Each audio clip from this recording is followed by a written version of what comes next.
Bismillah wa bihamdi. Assalamualaikum warahmatullahi wabarakatuh.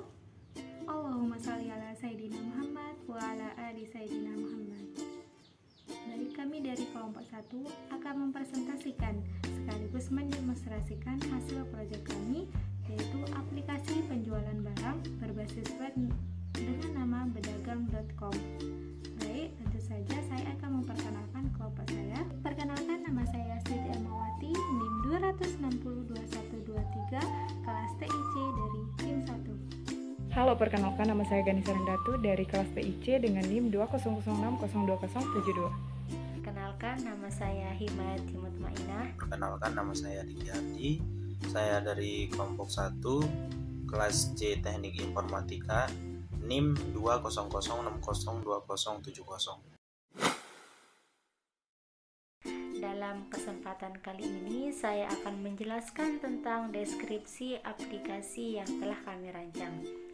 Aplikasi ini merupakan aplikasi pengelolaan data barang, pelanggan, serta karyawan yang berbasis web dan yang diberi nama dengan bedagang.com. Di sini saya akan menjelaskan untuk bagian tools, bahasa pemrogramannya, dan untuk bentuk tampilan dari web yang sudah kami buat. Baik, di sini pertama-tama kami menggunakan HTML, SQL, HTML, CSS, JavaScript, Visual Studio Code, Bootstrap, SAM, terus Python sama Flash. Baik, di sini saya Ganisa Rendatu dengan NIM 200602072 akan menjelaskan codingan dari update beginner. Hal pertama yang harus kita lakukan adalah kita mengimport beberapa modul dan juga library yang kita butuhkan. Pastikan semuanya terinstall di dalam sini. Nah, yang pertama adalah Flash untuk frameworknya, kemudian ada request, terus ada render template untuk render template-nya yang nanti digunakan untuk manggil HTML-nya di root-nya. Kemudian setelah itu ada SQL Alchemy untuk database-nya, ada Bigcrab untuk keamanan dari filenya atau codingannya. Terus di sini ada platform, kemudian ada password field dan lain sebagainya. Terus di sini kita juga perlu import Bootstrap-nya untuk tampilan. Kita gunakan framework untuk Bootstrap tampilan dari websitenya. Nah, setelah itu kita buat sebuah konfigurasi. Di sini ada secret key. Di sini kita lakukan konfigurasi SQL Alchemy-nya juga. Terus di sini root-nya ke localhost dengan nama database-nya adalah dbweb. Kemudian kita lakukan konfigurasi lagi. Dan setelah itu kita gunakan Bigcrab, Bootstrap, sama SQL Alchemy. Nah, di sini kita membuat beberapa kelas untuk database-nya sendiri. Ada kelas login yang terdiri dari username, password, sama level. Dan setelah itu kita buat kelas username dengan nama tabelnya adalah user.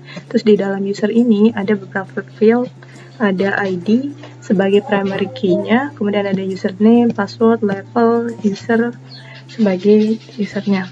Nah, kemudian di sini kita lakukan pendefinisian untuk username, password, sama levelnya. Setelah itu kita buat kelas lagi untuk menampung data karyawan dengan nama kelas karyawan, terus tabelnya namanya karyawan. Di sini ada 3 field dengan isian ID sebagai primary key, terus ada nama dan juga jadwalnya.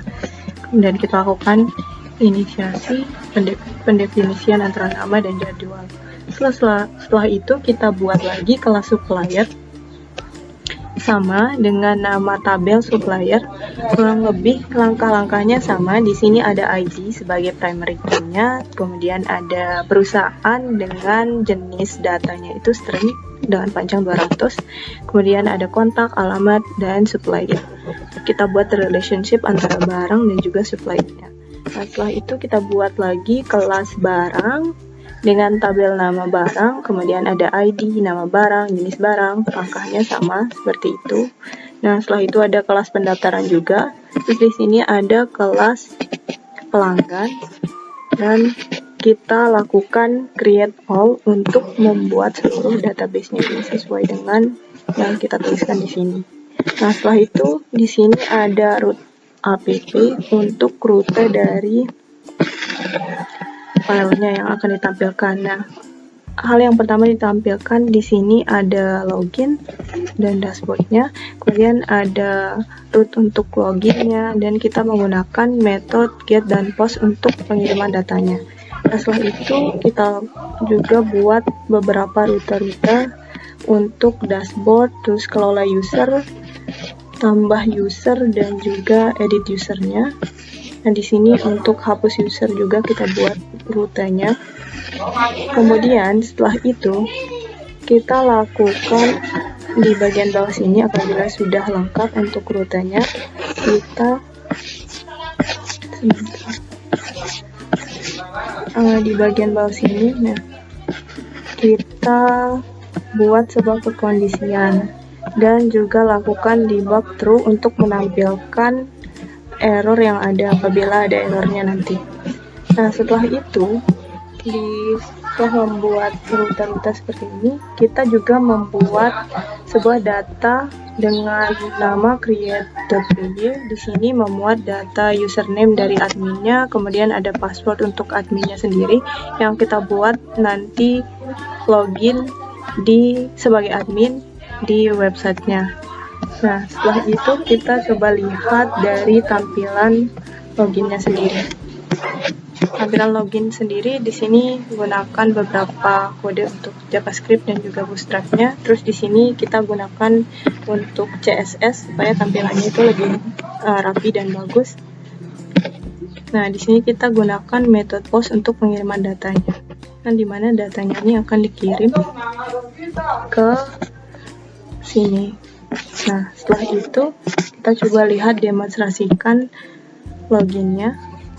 Di sini kita membuat login untuk pedagang.com, ada dua tipe untuk login adminnya dan juga login karyawannya. Sini untuk login admin misalnya kita masukkan username dan juga password sesuai dengan database yang sudah kita buat di sini di create.py-nya. Di sini kita udah buat untuk adminnya, username-nya admin, kemudian passwordnya adalah admin123. Nah, kita coba login dengan mode admin, tulis admin di sini, kemudian passwordnya admin123. Oke, kita klik masuk. Nah, di sini di tampilan untuk dashboard yang kita lihat di adminnya, di bagian dashboardnya ada tampilan pelanggan, terus ada terjual, kerugian, sama usernya. Kemudian di bagian sidebar-nya, di bagian dashboard sidebar ada pendaftaran pelanggan, kemudian ada barang, terus karyawan, supplier, kelola user, terus laporan data pelanggan juga.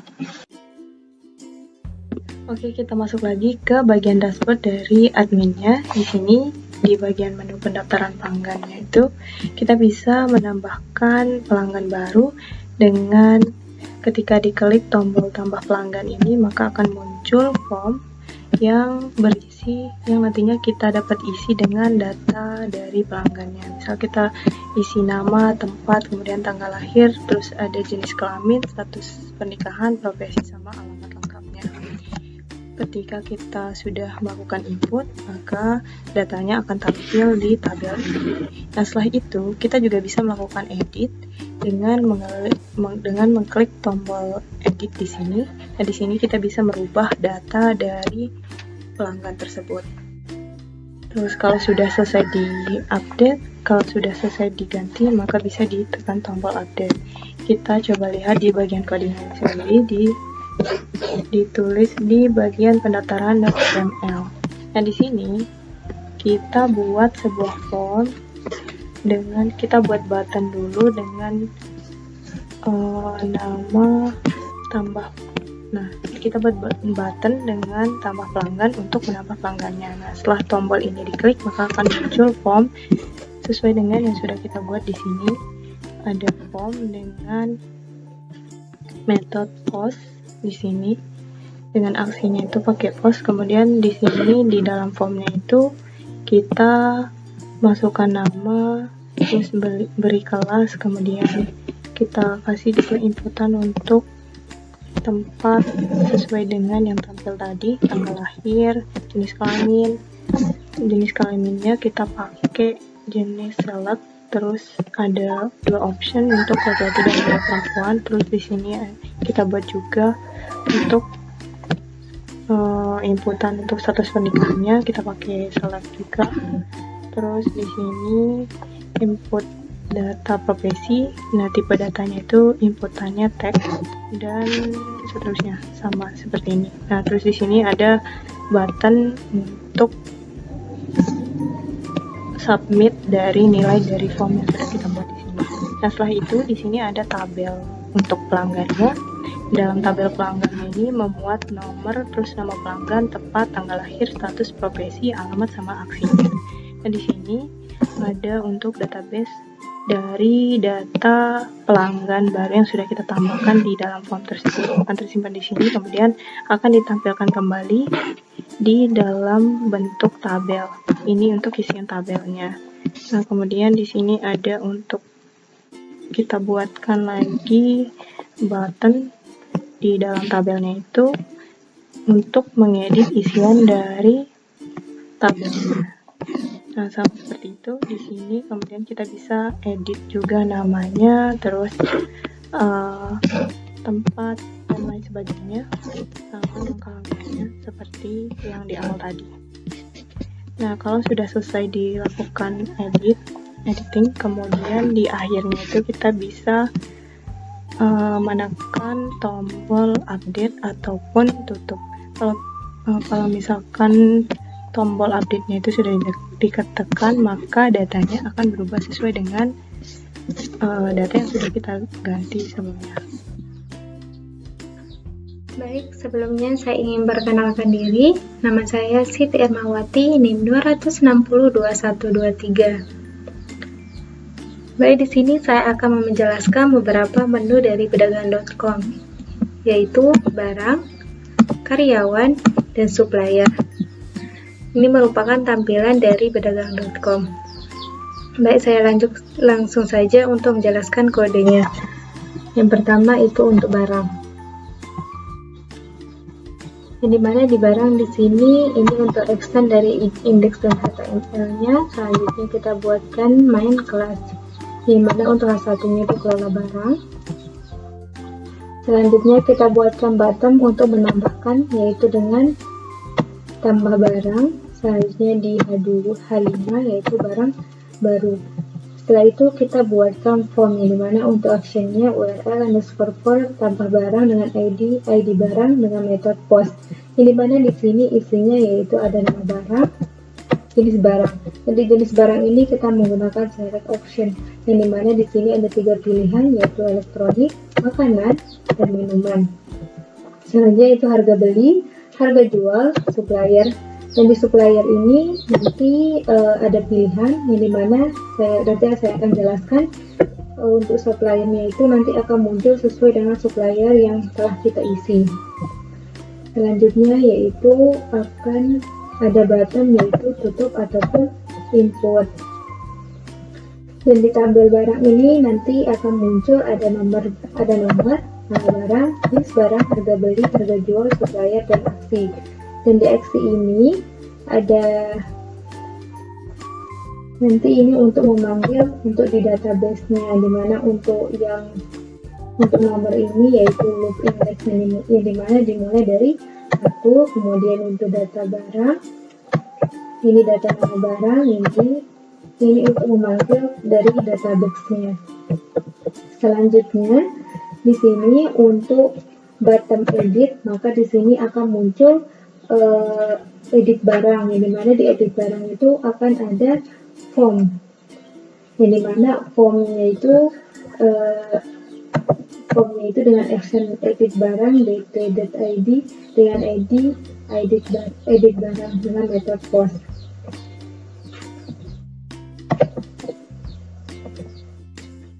Selanjutnya akan muncul form sesuai dengan form yang telah kita isi sebelumnya, yang akan kita edit. Di mana di sini ada nama barang, jenis barang, harga beli, harga jual, supplier. Dan di sini juga akan ada pilihan yang dimana di situ ada tutup ataupun update.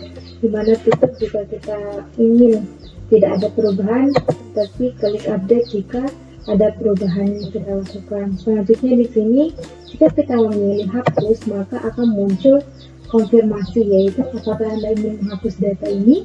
Jika ya, klik iya hapus. Jika tidak, maka kita bisa klik batal. Nah, kita lanjut aja untuk tampilannya. Nah, ini merupakan tampilan dari menu barang, dimana di sini ada kelola barang. Selanjutnya untuk ada tombol atau button dari tambah barang. Kita coba dulu. Nah, di sini akan muncul formnya, yaitu barang baru. Nah, kita coba di sini misalkan kita untuk nama barangnya yaitu ring light. Selanjutnya untuk jenis barang yaitu elektronik, harga belinya yaitu 50.000 dan harga jualnya 65.000. Dan di sini kita bisa pilih suppliernya, karena di supplier itu hanya satu, yang baru hanya satu, maka kita klik Arema Store, lalu tinggal kita inputkan. Nah, maka akan muncul tabel barang, di mana tabel barang ini berisi nomor, di mana nomor ini yaitu loop index yang dimulai dari angka 1, kemudian nama barangnya, jenis barang, harga beli, harga jual, supplier, dan aksi. Nah, jika kita ingin mengedit di bagian nama barang atau jenis barang atau lainnya, tinggal kita klik button edit atau tombol edit. Nah, di sini tinggal kita ganti. Misalkan di sini kita mau ganti namanya yaitu 70.000. Maka jika ini sudah atau tidak ingin terjadi update, maka tinggal kita tutup. Tapi jika kita ingin mengubahnya, maka tinggal kita klik update. Nah, di sini harus kita isi semuanya. Makanya kita di sini pilih elektronik ataupun sesuai dengan yang kita inginkan. Maka tinggal klik update. Setelah itu, jika kita ingin menghapus, tinggal kita klik hapus, maka akan ada konfirmasi apakah Anda ingin menghapus. Tapi jika tidak, maka klik batal. Namun jika ya, tinggal kita klik ya hapus, maka datanya pun akan terhapus. Selanjutnya untuk karyawan, dimana ini merupakan tampilan dari karyawan. Dan saya lanjut untuk kodenya. Di sini ada karyawan.html. Seperti biasa akan kita masukkan untuk extend dari index.html, dan untuk kodenya itu sama seperti barang. Di sini ada kelola barang, dan untuk buttonnya ada di sini tambah karyawan, kemudian ada karyawan baru. Selanjutnya kita buatkan form yang dimana dengan action URL _for tambah barang ID TB karyawan dengan metode post. Yang dimana di sini untuk formnya itu berisi nama, jadwal, dan ada button yaitu tutup ataupun input. Selanjutnya di tabel karyawannya itu akan ada nomor, nama karyawan, jadwal, aksi. Dan di sini untuk menginputkan atau untuk memanggil database-nya. Di sini jika kita klik edit, maka akan muncul edit karyawan dan akan muncul lagi form yang telah kita buat dengan action garis miring edit karyawan dt.id edit kyn dengan metode post, dimana di sini akan muncul sesuai dengan form yang telah kita isi sebelumnya, yaitu nama, jadwal. Kemudian jika kita ingin update, tinggal klik update, dan jika tidak akan kita klik tutup. Selanjutnya jika kita ingin menghapus karyawan, maka akan muncul konfirmasi, yaitu apakah Anda ingin menghapus. Jika ya, tinggal kita klik ya hapus. Jika tidak, maka kita tinggal klik batal. Oke, saya lanjut untuk tampilannya. Nah, ini merupakan tampilan dari kelola karyawan. Nah, kita lanjut coba saja. Di sini untuk tombolnya tambah karyawan, tinggal klik. Ini untuk nama karyawannya, misalkan di sini Arifan. Selanjutnya untuk jadwalnya kita tentukan sendiri, misalkan di sini hari Rabu. Maka jika udah, tinggal kita klik input. Selanjutnya jika misalkan ini namanya salah atau jadwalnya salah, tinggal kita klik edit aja. Nah, maka tinggal kita ubah, misalkan di sini hari Kamis. Tapi jika kita tidak, misalkan ini juga salah, maka tinggal kita klik tutup, maka akan sesuai dengan yang kita isi sesuai dengan form sebelumnya. Tapi jika kita ingin hapus, tinggal ini sama seperti di menu barang, hapus tinggal dihapus, maka akan terhapus. Selanjutnya untuk supplier, ini merupakan tampilan dari suppliernya. Oke, saya lanjut untuk kodenya. Ini kodenya sama seperti barang dan karyawan, dimana di sini extend index data.html, kemudian kita buatkan main class itu kelola supplier, dan kita buatkan button tambah supplier, kemudian supplier baru. Namun di sini kita juga buatkan form tapi dengan action yang berbeda sesuai dengan yang telah kita buat sebelumnya. Setelah itu dengan URL _for tambah supplier dengan ID supplier dengan metode post, di mana untuk formnya ini akan ada perusahaan, kota, alamat, dan akan muncul button yaitu tutup ataupun import. Dan di tabel supplier ini akan ada nama perusahaan, kontak, alamat, aksi, dan di sini tinggal kita panggil untuk database-nya, di mana di sini untuk nomor ini kita menggunakan index, di mana itu dimulai dari 1 dan seterusnya, kemudian perusahaan dt.perusahaan, kontak dt.kontak, alamat dt.alamat, dan di aksi ini yaitu ada pilihan beberapa button, yang dimana di sini ada edit, maka akan muncul ada supplier dan akan muncul form yang telah kita isi sebelumnya, yang dimana di sini perusahaan, kontak, alamat, dan jika kita ingin update tinggal kita update, tapi jika tidak tinggal kita tutup.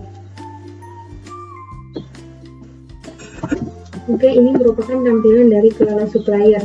Kita langsung coba untuk tambah supplier, misalkan di sini untuk perusahaannya yaitu PT Krayana, dan untuk kontak 085 87 349 234, dan untuk alamatnya misalkan di sini dari Tangsel. Nah, jika sudah diisi maka tinggal kita inputkan, atau jika tidak ingin menyimpan ya tinggal tutup. Kan di sini tinggal kita inputkan. Namun jika ingin, misalkan ada yang ingin diganti, yaitu misalkan dari alamatnya salah, tapi kita klik edit, itu kan salah, bukan dari Selorong. Jika kita update atau mungkin tidak ingin dirubah, dengan kita tutup, maka akan muncul lancar lagi. Tapi jika kita ingin update, maka akan berubah menjadi baik, selanjutnya yaitu kelola user, yang dimana sini saya lanjut ke kodenya user.html. Seperti biasa, kita masukkan terlebih dahulu indeks dari HTML, kemudian untuk main class-nya kelola user. Tinggal kita buat button untuk tambah user baru. Kemudian di sini kita buatkan form, di mana untuk action URL _form tambah user dengan metode post, yang dimana untuk formnya berisi username, password, level. Dan di levelnya ini bisa kita pilih oleh admin, yaitu admin dan karyawan. Kemudian ada button untuk tutup ataupun input. Dari tabel usernya ini akan muncul nomor, username, level, dan aksi. Selanjutnya kita panggil untuk database-nya, di mana di sini untuk nomornya menggunakan loop.index, kemudian username dt.username, kemudian level dt.level. Selanjutnya untuk button yang diaksi yaitu ada edit, di mana edit ini akan muncul edit user dengan form yaitu action _edit user dt.id method post, maka akan muncul form sebelumnya, yang dimana ada username, password, level, dan di level ada admin dan karyawan. Dan jika sudah, tinggal kita klik update ataupun tutup jika batal. Selanjutnya selain edit ada juga tombol yang diaksi, ada tombol hapus, dimana untuk dihapus nanti ada konfirmasi apakah Anda ingin menghapus. Jika ya maka ya hapus, atau jika tidak maka batal. Dan ini merupakan tampilan dari user, ini mana kita coba, di mana di sini untuk username itu tergantung dari admin. Misalkan di sini untuk username itu Ganis dan passwordnya 123, dan levelnya di sini admin bisa memilih yaitu antara admin ataupun karyawan. Misalkan di sini kita mau menaruh Ganis sebagai admin, itu tinggal kita input. Jadi nanti Ganis ini akan menjadi admin dari user ini dan tampilannya akan seperti admin. Selanjutnya untuk laporan data pelanggan, ini merupakan tampilannya, dan ini untuk kodenya. Seperti biasa untuk laporan data pelanggan, maka kita akan extend untuk index.html, kemudian sama seperti kelola user, yaitu ada data pelanggan. Kemudian untuk tabel pelanggannya ini nanti akan muncul nomor, nama pelanggan, tempat, tanggal lahir, status, profesi, alamat. Dan untuk database-nya itu kita untuk nomornya yaitu log.index, nama pelanggan dt.nama, untuk tempat dt.tl, tanggal lahir dt.tanggal_lahir, untuk status dt.status, profesi dt.profesi, alamat dt.alamat. Kemudian akan ada tombol untuk mencetak laporan. Nah, ini merupakan tampilan dari laporan data pelanggan, di mana di sini ada tabel pelanggan yang sudah diisi di pendaftaran pelanggan, maka akan muncul ke laporan data pelanggan. Nah, untuk mencetak data pelanggan dan untuk mencetak laporan ini kita perlu menggunakan satu aplikasi, yang dimana itu adalah WKHTML Talks. Ini perlu kita install. Maka untuk laporan data pelanggan ini dapat dicetak contohnya seperti di sini. Nah, nanti ini bisa di download, maka akan muncul tampilan seperti ini. Nah, jika ingin mendownload, tinggal klik start, maka untuk laporan data pelanggan bisa dilihat melalui PDF. Nah, ini merupakan tampilan dari laporan data pelanggan yang sudah kita ekspor melalui PDF. Ini juga bisa dicetak atau di print. Oke, mungkin itu saja dari tim 1. Terima kasih sudah menonton dan sampai jumpa. Wassalamualaikum warahmatullahi wabarakatuh.